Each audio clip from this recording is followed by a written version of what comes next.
परंपराएं, प्रथाएं या रीति रिवाज मानव सभ्यता संस्कृति का अंग हैं।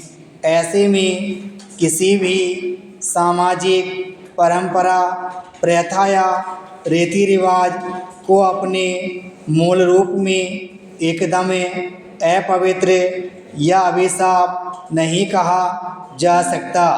कोई भी प्रथा या परंपरा जब जीवन में प्रचलित होती है तो उसके मूल में कोई न कोई पवित्र और क्रांतिकारी भावना रहती ही है। पर वह परंपरा या प्रथा बुराई तब बन जाती है जब उसके साथ व्यापारिक दृष्टिकोण और घोर स्वार्थ का भाव जुड़ जाया करता है।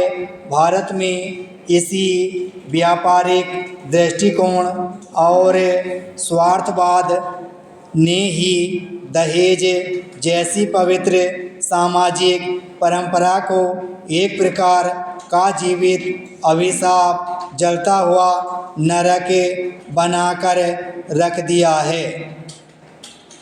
दहेज का वास्तविक और व्यावहारिक अर्थ उपहार विशेष ही किया जा सकता है। प्राचीन काल में विवाह नामक सामाजिक संस्था या परंपरा का आरंभ हुआ तो साथ में घर से सदा के लिए विदा होकर एक पराए और नए घर में जाने वाली कन्या को शुभ कामनाओं के रूप में कुछ उपहार भी दिए जाने लगे। सभी दृष्टियों से योग्य पर निर्धन वरों की सुविधा और कन्या के सुख सौभाग्य के लिए कहीं कहीं कुछ घरेलू सामान भी दिया जाने लगा। पर यह सब कहना आवश्यक या कोई शास्त्रीय नियम था, ऐसा कहीं प्रमाण नहीं मिलता।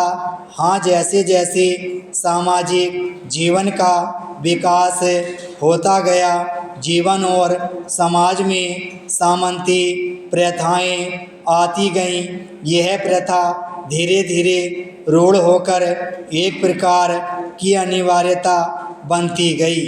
कन्या पक्ष अपनी शक्ति के अनुसार जो कुछ भी देता, वर पक्ष उसे सौभाग्य मानकर स्वीकार कर लेता। धीरे धीरे स्वार्थ और लोभ लालच बढ़ते गए। भावना और आध्यात्मिक पक्षों का लोप होता गया। भौतिक साधनों के बल पर आधुनिक और प्रगतिशील बनकर भी मानव स्वार्थी होता गया। परिणाम स्वरूप देश के कुछ भागों में, कुछ वर्गों में विवाह से पहले ही दहेज की रकम और धारणा निश्चित होने लगी। सौदेबाजी की तरह लेन देन का निर्णय होने लगा।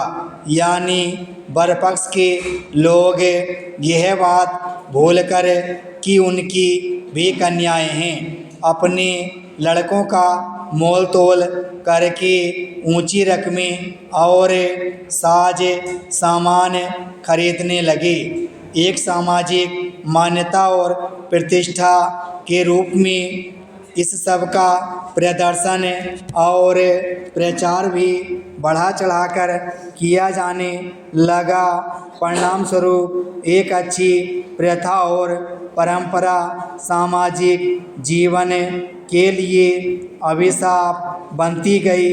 आज तो वह एक गलित कोड़ का रूप धारण कर समाज शरीर को विनष्ट कर देने की क्षमता प्राप्त कर चुकी है।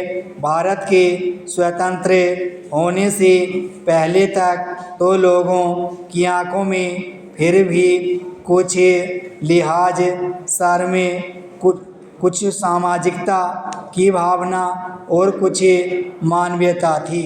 पर स्वतंत्रता प्राप्ति के बाद से तो लड़कों का विवाह करना उसके अभिभावकों के लिए बेशर्मी की हद तक एक लाभदायक सौदा बनकर रह गया है। विराम स्टॉप।